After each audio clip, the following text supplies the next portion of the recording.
shit.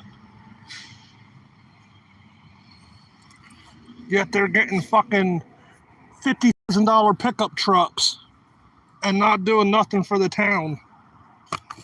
Make that make sense.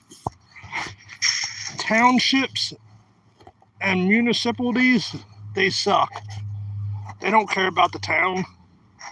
They just care about making their pockets bigger